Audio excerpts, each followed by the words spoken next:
약하고 때로는 힘들게 살아가지만 저희를 찾아오시는 주님을 만나기를 간절히 바라며 예배자로 나아갑니다. 주님, 오늘 주님과 교제하게 하옵소서. 예수님 이름으로 기도합니다. 아멘. 이제 자리에서 일어나셔서 찬송가 10장 1절을 함께 부르시겠습니다.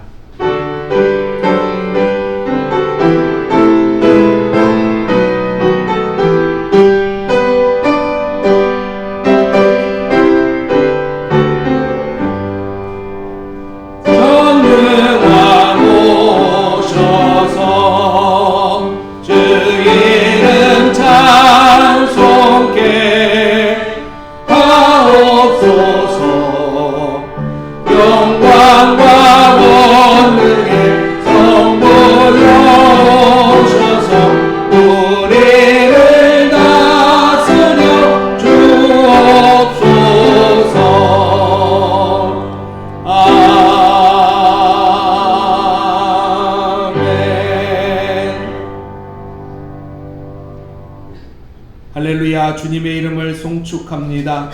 주님의 이름을 찬양합니다. 주님의 이름만이 저희들이 경배할 이름이시며 오직 주님만이 저희의 소망 되십니다. 주여, 주님의 왕 되심을 고백하며 나아갑니다. 이 예배 받아 주시옵소서. 예수님의 이름으로 기도하옵나이다. 아멘.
우리 주님 앞에 참회의 기도를 드리는 시간입니다. 다 같이 기도하시겠습니다. 누구에게나 기회를 주시는 하나님, 그리고 또한 막다른 길에서 길을 열어주시는 하나님, 저희들의 죄 때문에 또한 절망합니다. 저희들은 저희 자신이 더 나아질 것이 없는 존재처럼 여겨지기도 하고, 저희들이 아무리 노력해도 매일 똑같을 것이라고 스스로를 규정하기도 합니다. 그러나 주님이 보시는 저희는 늘 새로운 발걸음을 디딜 수 있는 사랑을 받고 그 상처를 극복할 수 있는 사람으로 저희를 보아주십니다. 주님이 저희를 보는 시선으로 저희 자신을 보기를 원합니다. 저희들의 이전의 모습이 저희들을 낭만케 하고 절망케 하지만 주님의 새로운 소망이 저희들을 걷게 하고 뛰게 할 줄 믿습니다. 주님 인도하여 주시옵소서. 예수님 이름으로 기도합니다. 아멘. 하나님과 나만이 아는 죄를 침묵 가운데 주님 앞에 고백하시겠습니다.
우리는 그리스도 안에서 그의 은혜의 풍성함을 따라 그의 피로 말미암아 속량 곧 죄 사함을 받았느니라.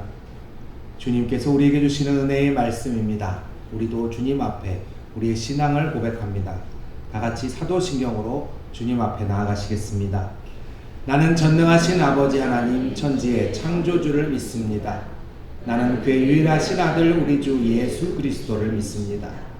그는 성령으로 잉태되어 동정녀 마리아에게서 나시고 본디오 빌라도에게 고난을 받아 십자가에 못 박혀 죽으시고 장사된 지 사흘 만에 죽은 자 가운데서 다시 살아나셨으며 하늘에 오르시어 전능하신 아버지 하나님 우편에 앉아 계시다가 거기로부터 살아있는 자와 죽은 자를 심판하러 오십니다. 나는 성령을 믿으며 거룩한 공교회와 성도의 교제와 죄를 용서받는 것과 몸의 부활과 영생을 믿습니다. 아멘. 이제 자리에 앉아주시기를 바랍니다. 우리 세상의 유혹시험이 같이 찬송하시겠습니다.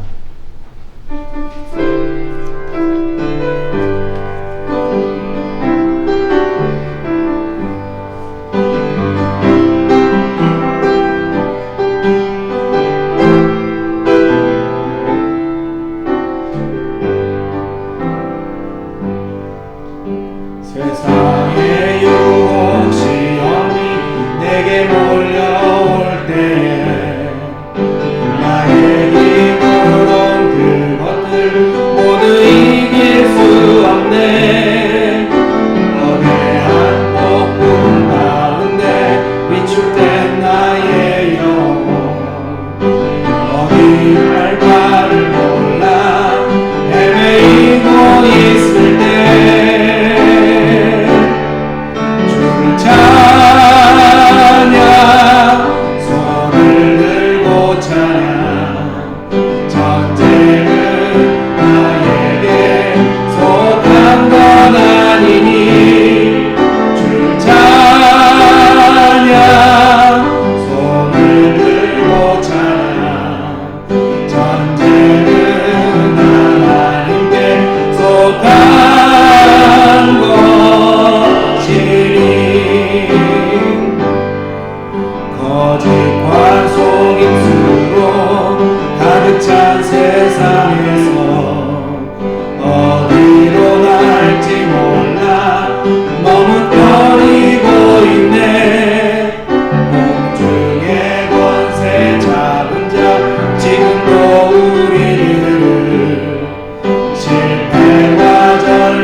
시편 92편의 내용 38번 교동문을 함께 하시겠습니다.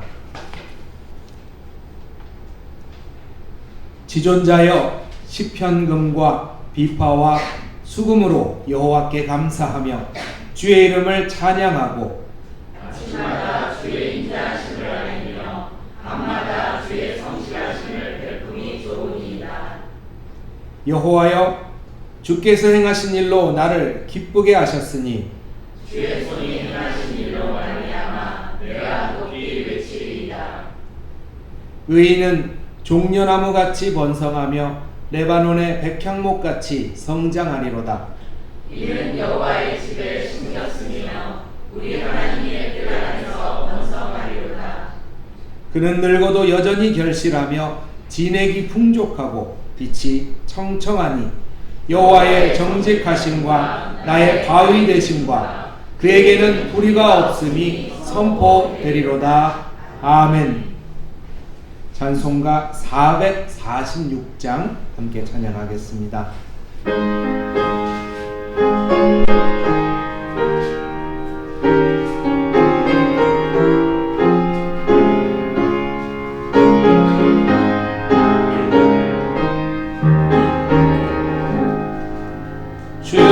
춤성 외에는 참 기쁨 없도다.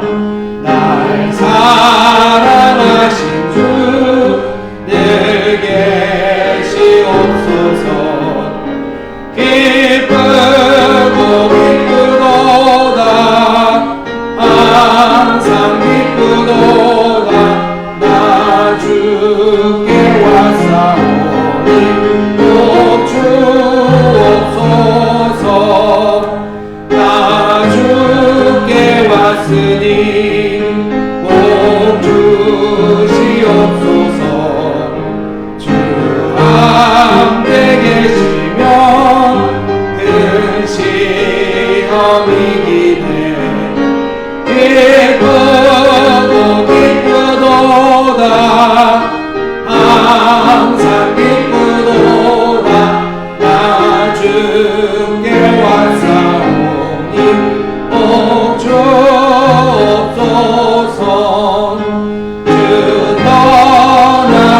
떠나가시면 내 생명 없겠네. 기쁘나 슬플 때 늘 계시옵소서. 기쁘고 기쁘도다. 항상 기쁘도다. 나 주께 왔사오니 꼭 주옵소서. 그 귀한 언약을 이루어주시고 주 명령 따를 때 늘 계시옵소서. 기쁘고 기쁘도다.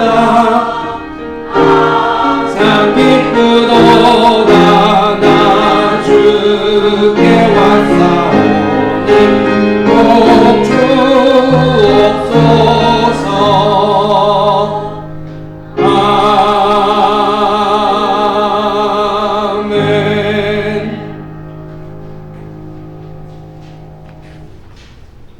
오늘 저희들 함께 공동기도문을 나누는데요. 공동기도문의 제목은 길을 나서는 이를 위한 기도문입니다.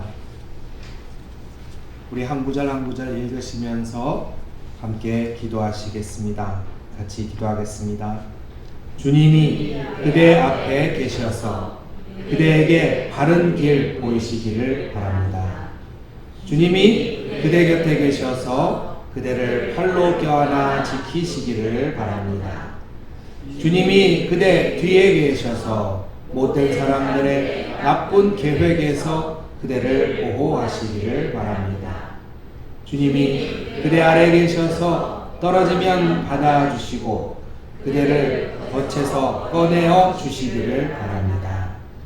주님이 그대 안에 계셔서 그대가 슬퍼할 때 그대를 위로하시기를 바랍니다. 주님이 그대 둘레에 계셔서 남들이 그대를 덮칠 때 막아주시기를 바랍니다. 주님이 그대 위에 계셔서 그대에게 복 주시기를 바랍니다. 이처럼 그대에게 은혜로우신 하나님께서 언제나 함께 하시며 복 주시기를 바랍니다. 아멘.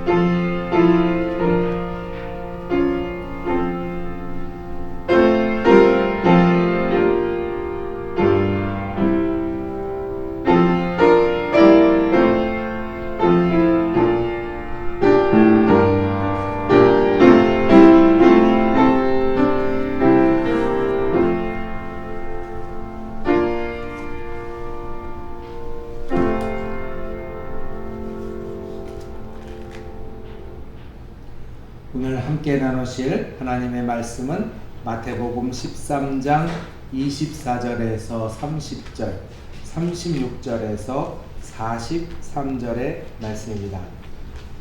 마태복음 13장 24절에서 30절 그리고 36절에서 43절 신약성경 22쪽입니다.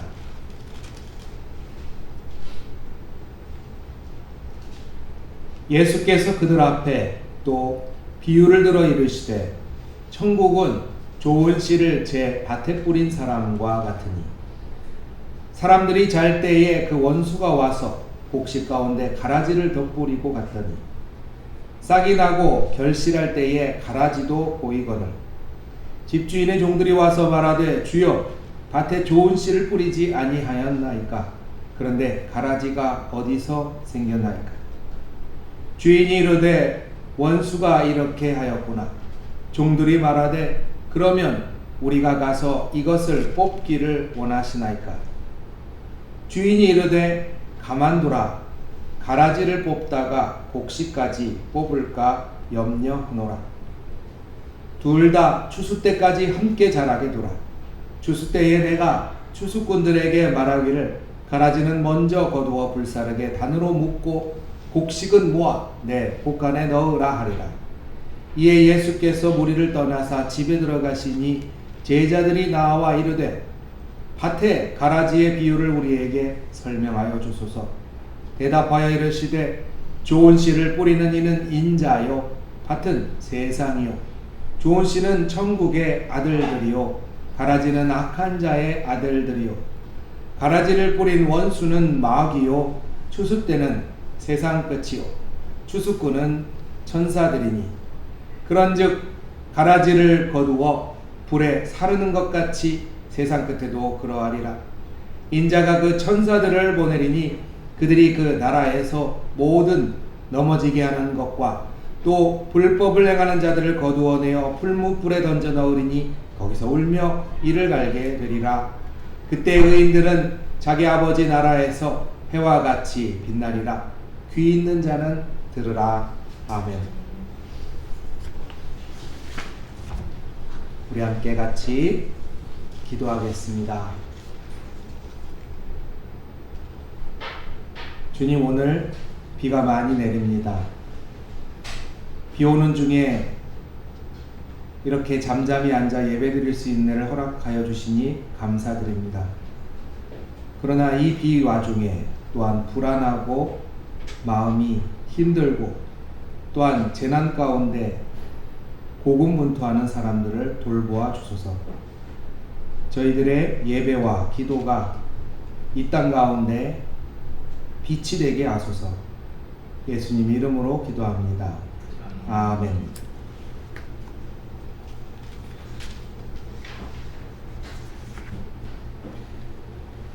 오늘 설교의 제목만으로 여러분들이 그 내용을 어쩌면 주제를 짐작하실 수 있을지도 모르겠습니다.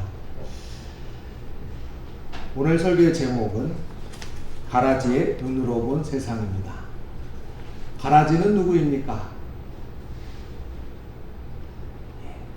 이렇게 얘기하면 다들 성경을 보시고 가라지를 누구라고 했더라 하고 찾아보십니다. 그러나 제가 여러분께 드리는 질문은 여러분이 보시기에 가라지는 누구입니까? 라는 질문입니다. 여러분이 보시기에 가라지는 누구입니까?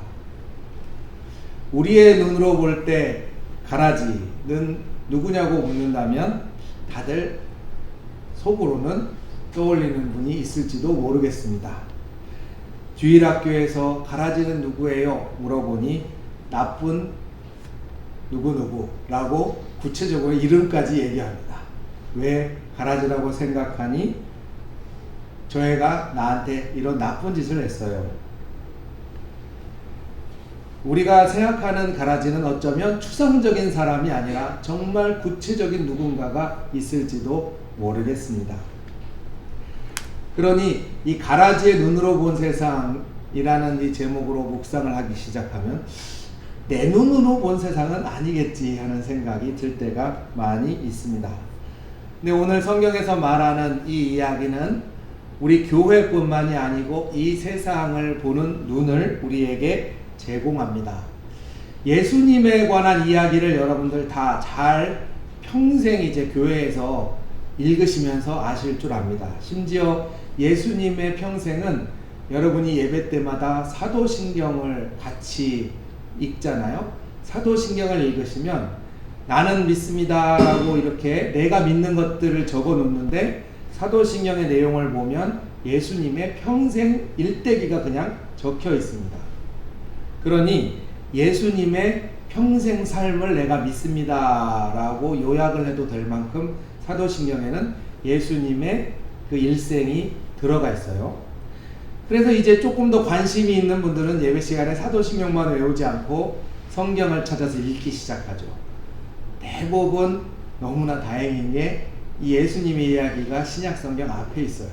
뒤에 있었으면 아마 끝까지 다 못 읽으실 수도 있을 텐데 대부분 앞에 있어서 웬만큼 내가 성경을 읽겠다 하신 분들은 두꺼운 구약보다 얇은 신약성경을 들고 그래도 내가 읽어야지 하는 분들은 마태복음 정도는 읽습니다. 근데 또 예수님의 말씀에 아주 귀한 부분이 또 앞에 있어요. 앞부분에.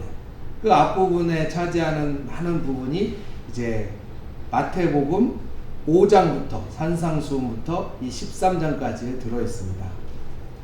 이 얘기는 무슨 얘기예요? 시간 없어서 성경 못 읽는 분은 없다. 예. 웬만하면 다 예수님의 이야기 정도는 읽을 수 있다. 특히 예수님의 설교 부분을 읽을 수 있다. 그런데 이 마태복음 13장, 특히 마태복음은 그 순서가 아주 재밌습니다. 마가복음이나 누가복음은 태어나면서부터 지내시고 예수님이 십자가에 달리신 이 시간 순서대로 쭉 돼 있는데 마태복음은 같은 이야기를 한 장에 묶어놨어요. 그래서 예수님이 하신 말씀 중에 비유를 들어 하신 말씀이 어디에 들어있냐면 13장에 많이 들어있습니다. 마태복음 13장과 누가복음 15장이 주로 이런 역할을 하는데요.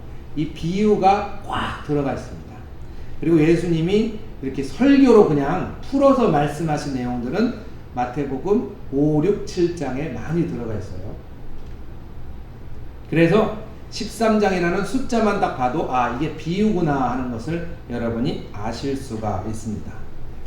예수님의 삶을 쭉 들어서 이렇게 풀어서 얘기할 때 예수님은 그 비유로 쓰시는 비유의 종류 중에 아주 많은 부분을 차지하는 비유가 뭐냐면 농사에 대한 비유예요. 그도 그럴 것이 사실은 당시에도 농사를 안 짓고 사는 사람들도 있었겠죠. 그러나 대부분 자기가 먹고 살기에 힘든 사람들은 기본적으로 자기가 자기의 그 먹을 것을 농사를 지어서 살았습니다. 그래서 농사 이야기를 예수님이 하신다라는 건 웬만한 사람들은 이해하기를 바란다라는 뜻이에요. 그런데 비유에는 또 다른 목적도 있습니다. 못 알아듣는 사람도 있겠죠? 어떤 사람은 못 알아듣겠어요? 농사를 안 짓고 사는 사람들은 못 알아듣습니다. 그래서 아주 재미있는 현상이 생기죠. 자기가 평소에 막 땀 흘려서 힘들게 일하면서 사는 사람들은 예수님 말씀만 들으면 그렇지 하고 생각을 하고요. 만약에 밭에 나가본 적이 없고 그런 사람들, 요즘 우리 서울에 사는 사람들 같은 사람들은 이게 머릿속으로 잘 그려지지가 않아서 설명이 필요하게 됩니다. 이것이 비유가 갖고 있는 아주 재밌는 기능이에요. 안 사람은 설명을 안 해줘도 알고 모르는 사람은 설명을 해줘도 모른다. 예. 오늘 여러분들이 예수님이 말씀하시는 그 장면으로 들어가신다면 이제 눈앞에 밭이 펼쳐지는데 그 밭의 이름은 밀 또는 보리밭입니다. 밀 또는 보리밭이에요. 이제 당시 사람들 우리처럼 쌀을 논에서 짓는 그런 문화가 아니잖아요. 밀 또는 보리밭입니다. 그리고 요즘에는 우리가 모내기를 해서 혹은 모판에다가 씨를 뿌려서 싹을 틔우는 방식의 농사를 주로 짓지만 여기에는 어떤 방식이냐면 일단 씨를 땅에 뿌린 다음에 그 다음에 자연스럽게 나는 것을 솎아내는 방식을 취합니다. 그래서 주머니에서 씨를 뿌려서 땅에다가 흙 뿌리는 방식을 취해요. 그리고 나서 이제 작물이 자연적으로 자라서 경작을 하게 됩니다. 요즘에 비하면 굉장히 뒤떨어진 방식이긴 합니다. 생산성이 떨어지는 방식이에요. 그리고 이 생산성이 떨어지는 방식 중에 하나가 뭐냐면 내가 원하지 않는 풀이 같이 자라게 됩니다. 그게 바로 이 가라지 이야기의 배경입니다. 분명히 내가 씨를 뿌렸는데 그 밭에 씨를 보니까 가라지도 있고 그리고 내가 뿌렸던 씨도 있고 온통 뒤섞여진 모습이 보입니다.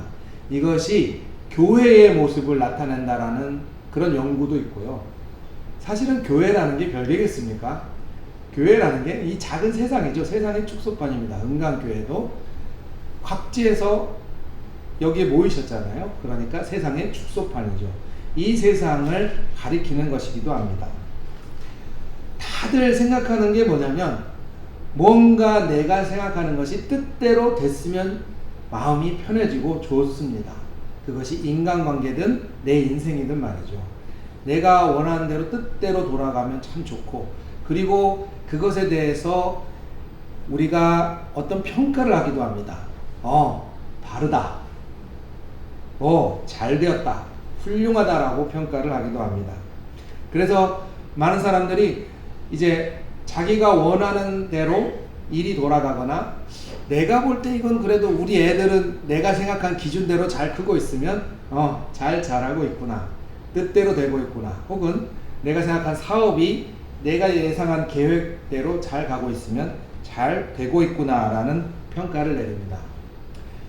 당시의 신앙, 즉 종교적인 것도 마찬가지였습니다. 종교적인 것에 당시 사람들이 가장 중요시했던 부분은 뭐냐면 깨끗함이었어요. 깨끗함. 거룩하고 깨끗함.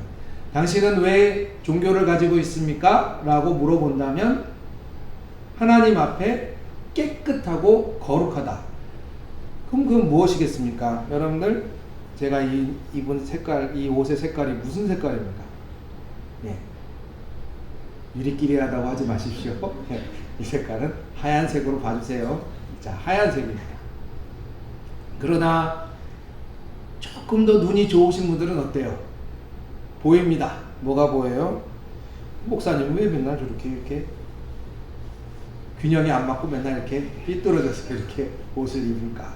왜 맨날 어디가 이렇게 뭔가 좀 흠이 있고 얼룩이 있는 옷이 있을까? 혹은 더 눈이 좋은 분들은 조금 더 단정하게 하고 나왔으면 좋겠는데 그렇게 눈이 보일 때도 있지만 참 감사하게 우리 교인분들의 반 이상은 대부분 노안이시라 여러분 이렇게 깨끗한 하얀색으로 그냥 보입니다.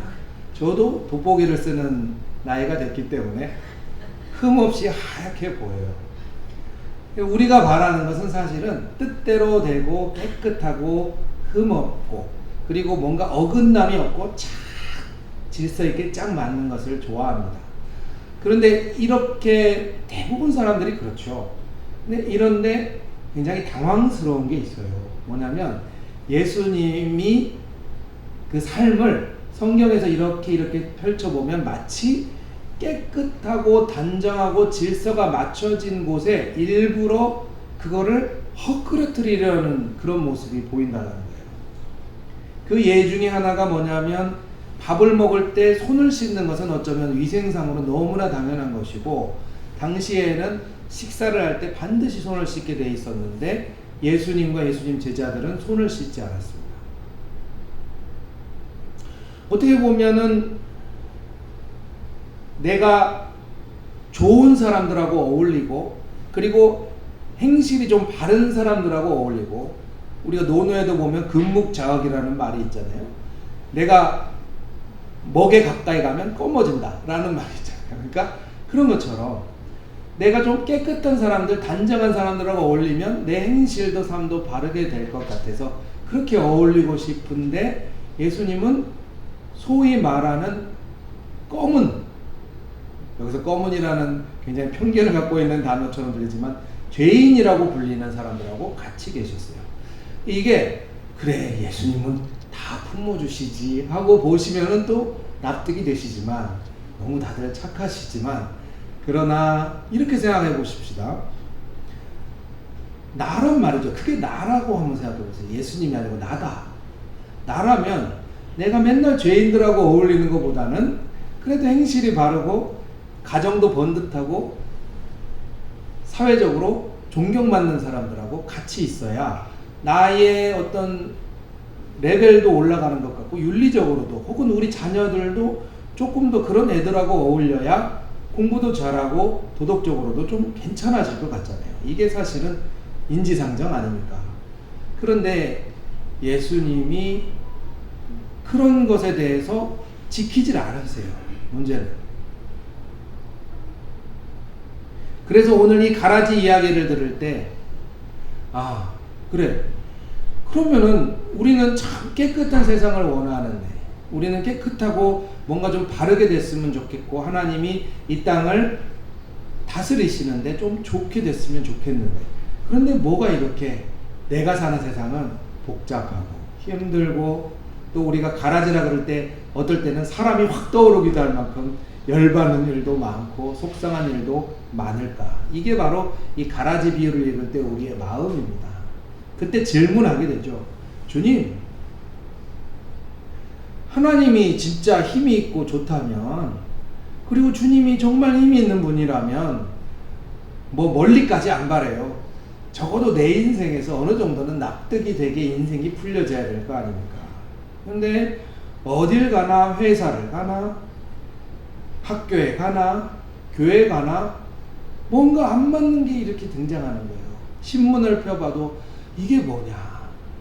참 이번 주에도 초등학교 선생님 돌아가신 그 이야기 듣고 속이 너무 상했는데 아니 이런 일들이 왜 있을까요? 그냥 우리가 생각하기에 제자들은 선생님을 존경하고 선생님은 제자들을 사랑하고 이러면 참 될 것 같은데 사실은 이것에 대해서 우리는 많이 낭망하게 됩니다. 여러분이 이름을 한 번쯤은 다 아시는 까미라는 소설가가 있습니다. 이 까미라는 소설가, 이 사람은 이 세상 자체가 원래 납득이 안 돼. 그래서 그냥 이 사람은 뭐라고 표현하냐면 부조리해. 세상은 원래 납득이 안 되는 거고 사람 삶 자체가 납득이 안 되는 거고 솔직히 자기가 조리 있게 살아간다고 자기가 떳떳하게 살아간다고 생각할 뿐이지 남들 보기에는 다 똑같이 진흙탕을 뒹굴면서 살아가는 게 인생이야 라고 이야기를 합니다. 그래서 그걸 어려운 말로는 부조리라고 하는 까미는 그렇게 얘기를 합니다. 그러나 우리 모두가 속상하죠. 속이 상해요. 그래서 이 가라지 비유를 읽게 됩니다. 주님 여기 보면 뭐라고 나옵니까? 좋은 씨를 뿌리지 않으셨어요. 하나님 좋은 씨를 뿌려주셨잖아요. 우리가 교회에서 여기 만나는 이렇게 좋은 사람도 있고 또 주변에 좋은 사람도 이렇게 많은데 왜 이렇게 뭔가 안 맞고 나쁜 사람들도 내가 있는 공간에 섞여 있고 부조리한 것들이 이렇게 많이 있습니까?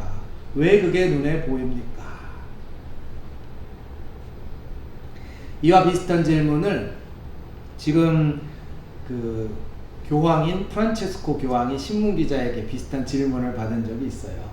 그것에 대해서 이 프란체스코 교황은 그 나름 지혜로운 답변을 해서 제가 그거를 일단 읽어드립니다. 뭐라고 했냐면 신문기자가 세상에는 하나님이 신이 있다는데 왜 이렇게 전쟁과 기아와 고통이 넘칩니까?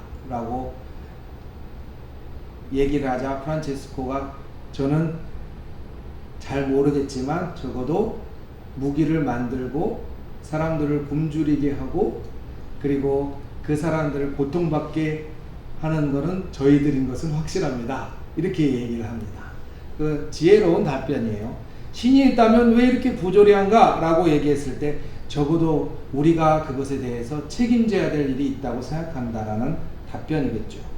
오늘 가라지의 말씀은 그겁니다. 주님, 왜 이렇게 내 뜻대로 안 되고 혹은 내 마음에 안 맞는 사람이 있고 학교, 가정, 교회에도 나쁜 사람도 존재하죠. 왜 이런 일들이 계속해서 일어납니까? 그리고 그것에 대해서 어떻게 하겠습니까? 여기 나오는 사람들은 자꾸 잘라내고 싶어요. 네. 우리 회사에 나쁜 일을 못하는 사람이 있고 혹은 못된 사람이 있으면 그 사람을 잘라내면 편하겠지. 혹은 우리 가정에 속색이는 식구가 있다. 그 사람을 우리 식구가 아니었으면 참 편하겠지. 뭐 교회도 마찬가지죠. 어느 교회나 다 사람이 모인 곳이니 시끌시끌한데 우리 교회에도 나랑 안 맞는 사람이 있다. 아유, 우리 교회 안 맞는 사람, 그 사람 없으면 다 편안해지겠지 라고 하는 게 우리 똑같은 질문 아닙니까? 그런 질문이 계속해서 예수님 시대에도 있었습니다. 계속해서 더 깨끗해지려면, 우리가 더 나아지려면 어떻게 하면 될까요? 그때에 여기 나오는 가라지의 주인, 즉 예수님께서 말씀하시는 하나님의 눈을 저에게 가르쳐 주십니다. 그냥 둬라. 그냥 둬라. 이 얘기는 나쁜 짓을 하는 것을 그냥 둬라. 그냥 너는 그 편 한편이 돼서 같이 묻어가라는 뜻이 아니죠. 그것이 아니라 여기서 그냥 두어라라고 하는 것들은 내가 잘라내서 깨끗해지는 것이 답이 아니라는 거예요. 하나님께서 그걸 주시는 거예요. 내가 어떤 사람하고 안 맞는다고 그 사람을 잘라내고, 내가 누구랑은 안 맞는다고 그 사람이 조직에서 배제되고, 혹은 내가 학교에서, 우리 학교에서 어떤 애는 공부 잘하고 어떤 애는 공부 못하면 공부 못하는 애가 없으면 성적이 올라갈까요? 그런 방식이 아니라는 것이죠. 오히려 하나님께서 주신 세상 가운데는 그런 질서가 오히려 존재하지 않는다라는 것을 가르쳐 줍니다. 네, 이것을 조금 더 넓게 보실 수 있는 분들은, 농사나 자연에 대한 연구를 하시는 분들은 조금 더 넓게 이 말씀을 묵상해서 더 은혜를 받는다고 해요. 그래서 주변에 보니까 이 식물이나 농사에 대해서 조금 일가견이 있으신 분들이 글을 써놓은 게 있어요. 그분들이 이렇게 자연을 보니까 여기 나오는 가라지는 우리나라에서는 그 독초, 독보리라고 하는 그런 잡초로도 말이 되고, 혹은 우리가 생각하기에 농사 짓는데 필요하지 않은 잡초라고도 볼 수 있겠죠. 근데 대부분 요즘에 우리가 생각하기에 농사를 지을 때 막 흉년이 들어서 한꺼번에 막 다 떼죽음을 당하는 경우가 있지요. 꼭 식물뿐만이 아니라 돼지나 닭이나 뭘로 고생합니까? 조류독감이 한번 오거나 구제역이 오거나 하면 막 수십만 수백만 마리가 한꺼번에 다 죽어나갑니다. 근데 실제로 자연에서는 자연적으로 구제역이 돌아서 확 다 죽는 이런 일이 없다고 해요. 왜 그런가? 왜 한꺼번에 밀이나 쌀이 확 죽어나가는 일이 없을까? 라고 하는 연구가 있는데, 그 연구를 보면은 대부분 산에서 여러분들이 숲이나 자연적으로 자란 그 식물들을 보면은 한 가지 식물만 나 있는 경우가 없다고 합니다. 아무리 작은 땅덩어리를 이렇게 잘라서 이렇게 살펴보더라도 최소한 수백 가지의 식물들이 그 안에서 서로 섞여서 자란다고 해요. 그런데 왜 여기서는 가라지라고 얘기하냐? 아주 재밌는 현상이 있습니다. 이 가라지는 겉으로는 이렇게 멀쩡하게 나 있는데 그 땅 속에서는 뿌리가 서로 얽혀 있다고 합니다. 그래서 보리가 이렇게 자라는데 그 보리의 뿌리 주변을 둥그렇게 감으면서 기생하게 되는 것이 이 가라지의 특성이라고 해요. 그런데 이것이 저 나쁜, 어떻게 보리가 저 뿌리가 있는데 저것을 저렇게 감고 올라간단 말이냐라고 생각한다면 굉장히 초보적인 것이고, 오히려 자연에서 그냥 여러분들이 자연에 있는 땅을 이렇게 파서 들어 올려보면 실제로는 뿌리가 서로 엉키는 경우나 서로 양분을 나누는 경우나 서로 심지어 가지가 서로 얽혀서 올라가는 경우는 굉장히 많다고 합니다. 그래서 찾아보니까 우리가 먹는 쌀이나 우리가 먹는 하다못해 바나나 종류만 해도 이 지구에는 2,000 종류가 넘는다고 해요. 근데 여러분들 슈퍼에 가보면 바나나가 몇 종류 있습니까? 대부분 10종류도 안 돼요. 그럼 나머지 바나나는 어디로 갔을까요? 예, 답을 해주죠. 뽑아버리는, 돈이 안 되는 바나나들은 이 세상에서 없어져 가고 있다는 거죠. 실제로 우리 자연이 우리에게 가르쳐주는 이 책의 글들을 보니까 참 감명 깊습니다. 이 자연은 스스로에게 고난이 될지언정 수없이 많은 다른 종류가 나와 함께 살아가는 것을 허용합니다. 이들이 자기의 뿌리에 다른 식물들이 감기는 것을 허용하고 자기의 열매가 작아지는 것을 허용할지라도 이들이 택한 것은 무엇이냐? 모두가 함께 살아가는 숲의 모습을 택한 것입니다. 자연은 지식이 없다고 얘기하지만 실제로 하나님께서 주시는 모습은 내 열매가 커지는 것, 내 가지가 더 높게 뻗는 것, 그거보다 오히려 함께 보이지 않는 곳에서 엉켜서 그곳에서 자라가는 것이 하나님이 주신 세상의 이치다라는 것을 많은 생물학자들, 식물학자들이 연구 결과로 발표합니다. 그것을 여러분들이 지금 비유로 읽고 계신 겁니다. 여러분, 그래서 우리는 오늘날 우리 스스로 말이 통하는 사람, 생각이 똑같은 사람, 혹은 나와 살면서 뭔가 케미가 맞는, 케미라는 단어를 여러분들 알아들으시기 바랍니다. 나와 이렇게 죽이 잘 맞는 그런 사람들과 늘 같이 있기를 바랍니다만, 정작 우리가 보지 못하는 것은 우리가 가라지라는 사실입니다. 누구의 눈으로 보기에, 아니 어쩌면 하나님의 눈으로 보기에 우리는 가라지일 수 있습니다. 왜냐하면 하나님의 뜻에 100% 합당하게 매번 맞게 살아가지 못하는 것이 우리이기 때문입니다. 그럴 때 우리는 쉽게 우리와 다른 것들을 뽑아내곤 합니다. 그것을 뽑아냄으로써 더 나아지기를 바라는 마음이지만, 그러나 오히려 우리 세상이 뜻대로 돌아가기를 그것 바라는 마음이 하나님의 마음을 보지 못하게 할 때가 있습니다. 은강교회 성도 여러분, 매주 제가 늘 말씀을 드리지만 우리가 예수님 믿는 예수쟁이로서 크리스찬으로 살아간다는 것은 무엇일까요? 우리가 갖고 있는 신앙만이 옳다, 우리가 갖고 있는 생각만이 순수한 것이다 라는 것이 우리를 지켜주는 것처럼 보이기도 합니다만은, 오히려 성경에서는 나와 다른 생각, 다른 모습, 나와 혹은 심지어 능력의 차이가 있고 경제적인 차이가 있더라도, 저 사람이 나와 뿌리가 얽혀서 내 열매가 작아지는 한이 있더라도 하나님은 그것을 함께 사랑하며 바라보신다라는 시선이 아닐까 생각이 됩니다. 그래서 교회는 끊임없이 다른 사람들과 싸워왔지만 다른 사람들을 또한 품에 안고 자라왔습니다.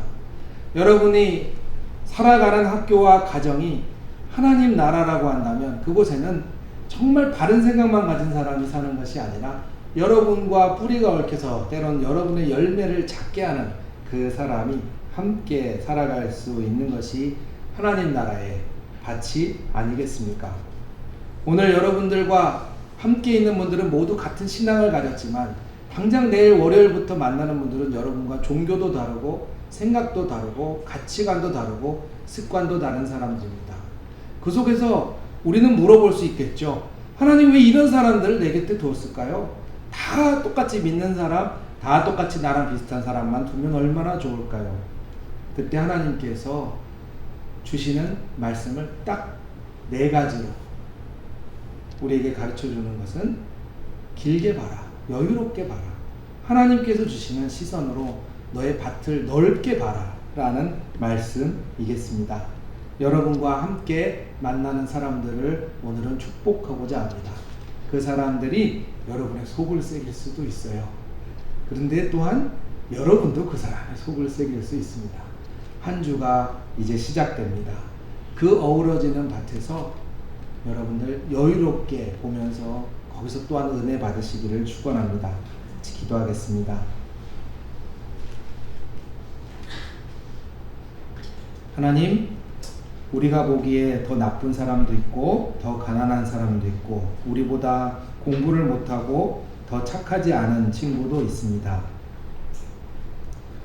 하나님, 성격이 모난 사람도 있고 때로는 도저히 함께 일을 못할 사람도 있고 내가 다 짊어지고 책임져야만 하는 그런 무능해 보이는 사람도 주변에 있습니다. 우리 주변에 함께 심어주신 그 사람들과 어우러지면서 사는 인생의 맛을 이 한 주간 느끼게 인도하여 주시옵소서. 밭의 주인처럼 여유롭게 바라볼 수 있는 마음의 여백을 저희 가운데 허락하여 주시옵소서. 예수님 이름으로 기도합니다. 아멘. 찬송가 442장 찬송하시면서 봉헌하시겠습니다.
하나님, 어려운 시절 속에서 하나님께서 복 주심을 주님께 감사드립니다.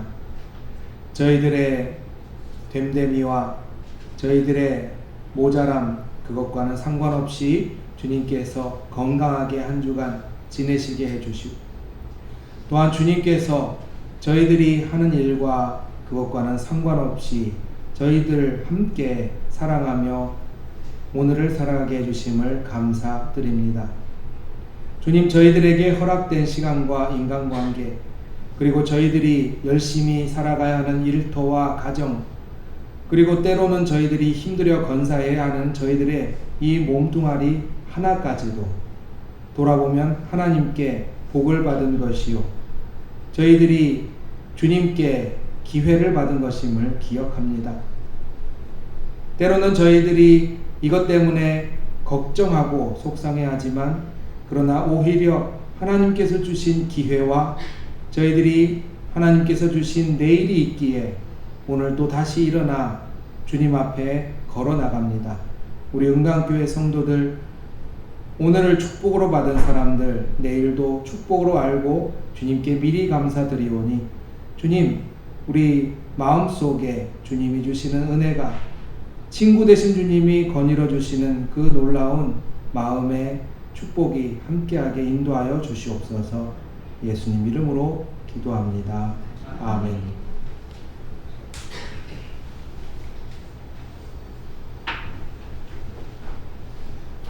우리 함께 인사하는 시간을 갖겠습니다. 오래간만에 온 지체들을 함께 축복합시다. 우리 비 오는데 여기까지 오시느라 힘드셨죠?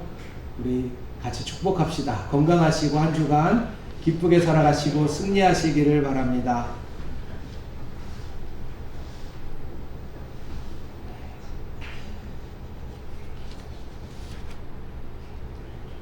우리 다 같이 자리에서 일어나셔서 635장 주기도문 찬송하시겠습니다.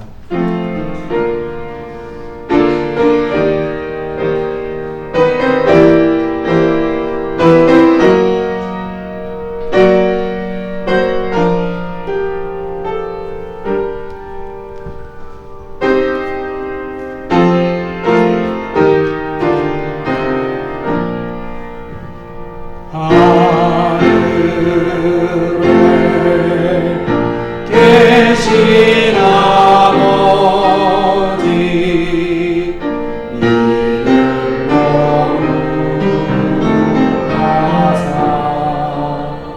주님 나라 임하시고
지금은 우리 주 예수 그리스도의 은혜와 하나님의 무한하신 사랑과 성령님의 감동, 감화, 역사, 교통하심이 오늘도 세상에 걸어나가는 주님의 사랑의 대사로서, 또한 하나님의 사람으로서, 하나님의 지혜자로서 사람들을 보듬어 안는 그런 마음의 사람으로서 이 땅 가운데 걸어가고자 한 주를 살아내고자 하는 모든 은강교회 성도들의 발걸음과, 또한 이 사람들이 발이 닿는 그곳에 함께 하시기를 주님의 이름으로 축원하옵나이다. 아멘.